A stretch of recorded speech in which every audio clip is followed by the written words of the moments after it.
मला विश्वास होता की त्यांनाही माहिती आहे की दादा भुसे काय करू शकतो आणि काय करू शकत नाही, आणि मग असं असल्यानंतर त्यांच्याकडनं पण मला अशी अपेक्षा नव्हती. बघा, नाही बाजूला माझ्या कोण आहे, दादाजी भुसे आहेत. ओम मंगलम सेक्युरिटी सर्व्हिसेस मध्ये हॉस्पिटल कामासाठी गरजू स्त्रिया व वॉर्ड बॉय पाहिजेत. आकर्षक वेतन दिलं जाईल. लवकरात लवकर संपर्क साधा. अखेर दादा भुसेंनी संजय राऊत यांच्या विरुद्धचा खटला घेतला मागे. संजय राऊत यांनी मालेगावकरांची व शेतकऱ्यांची केली दिलगिरी व्यक्त. मंत्री दादा भुसे यांनी दिरणा साखर कारखाना प्रकरणी संजय राऊत यांच्यावर बदनामीकारक फौजदारी खटला दाखल केला होता. मालेगाव कोर्टात ते गैरहजर राहिल्याने त्यांना 2 वेळा 1000 तर 2 वेळा 5000 असा दंड ठोठावण्यात आला होता. त्यामुळे आज ते मालेगाव कोर्टात हजर झाले. मात्र या प्रकरणात वेगळा ट्विस्ट निर्माण झाला असून संजय राऊत यांनी मालेगावकरांची आणि शेतकऱ्यांची दिलगिरी व्यक्त केल्याने दादा भुसे यांनी खटला मागे घेतला.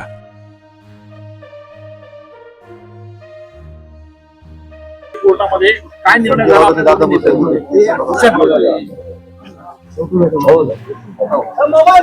मोबाईल बघा, नाही बाजूला माझ्या कोण आहे, दादाजी भुसे आहेत. मी इथे बाजूला आहे. आम्हाला दोघांनाही जेव्हा न्यायालयानं पाहिलं तेव्हा असं केलं, म्हणजे संपलं ना, संपलेला आहे विषय, राहिलेला नाही. ज्यांच्यामुळे विषय निर्माण झाला तेही आमच्यात राहिलेले नाहीत, तेही सत्ता पक्षात गेलेले आहेत. आता त्यांचं त्याने पाहावं या मताचा मी आहे. दादा भुसे यांनी अत्यंत ग्रेसफुली हा विषय संपवण्यासाठी सहकार्य केलं, ही चांगली आनंदाची गोष्ट आहे. दादांचे आणि आमचे जे पूर्वीचे नातेसंबंध आहेत ते इथे कामी आले. आणि माझ्या तब्येतीमुळे मला आता फार धावपळ अशी इथे लांब करता येत नाही, कारखाना येता येत नाही, पण जे घडलंय ते उत्तम घडलंय. राजकारणामध्ये अशा पद्धतीने आरोप प्रत्यारोप होत असतात. मात्र आता जे तुम्ही यापेक्षा वेगळी संस्कृती कधीच महाराष्ट्राची नव्हती, आणि ही संस्कृती कायम राहावं असं आम्हाला दोघांनाही वाटतं. दादा बोलतील ना आता. साहेब, पण यापुढे पुन्हा अशी वक्तव्य होतील का? बघा, ते वक्तव्य मुळात ज्या आधारावर मी केलं होतं, तो आधार जो आहे ज्यांनी निर्माण केला होता त्यांनी आता त्या संदर्भात काय ते पाहावं.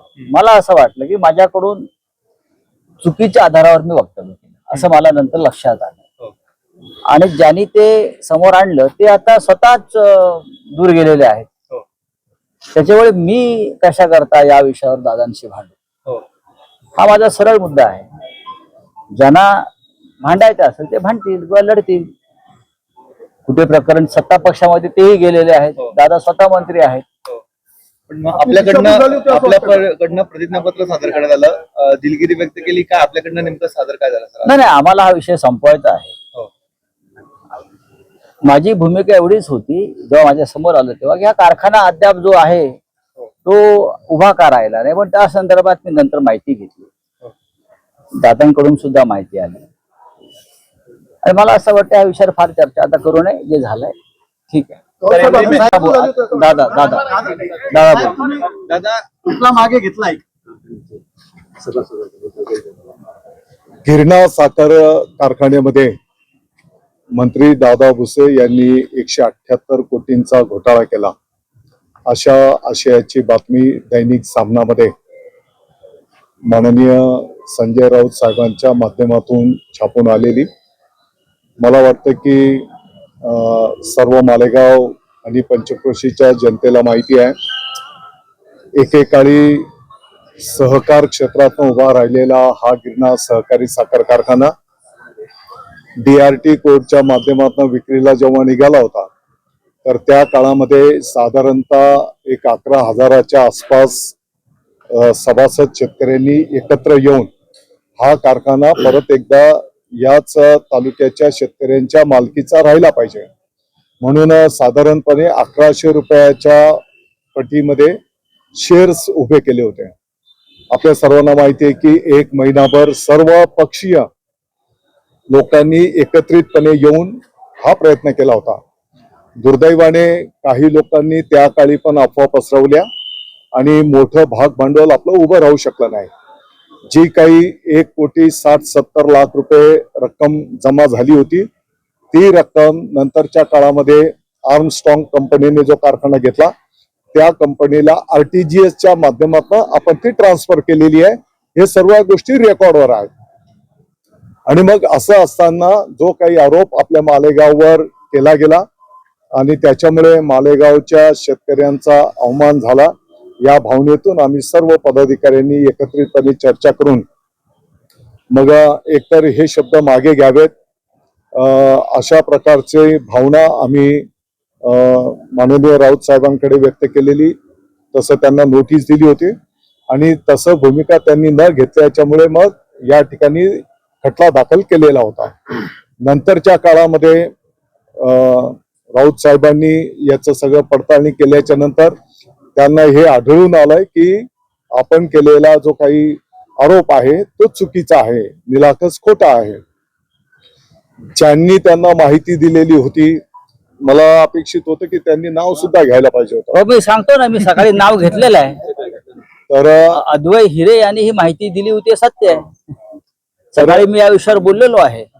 तर त्या खोट्या माहितीच्या आधारावर त्यांनी ते आरोप केलेले होते आणि मग त्यांनी आत्ताच्या घडीला मालेगावच्या शेतकऱ्यांची, नागरिकांची, सभासदांची दिलगिरी माफी मागितलेली आहे आणि म्हणून त्यांच्या तब्येतीचाही विषय आहे.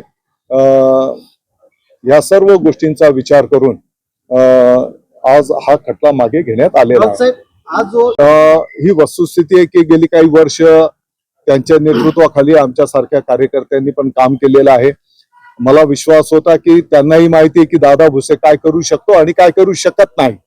आणि मग असं असल्यानंतर त्यांच्याकडनं पण मला अशी अपेक्षा नव्हती. किमान कोणतीही गोष्ट बोलताना आपण त्याची खातरजमा करून घेतली पाहिजे.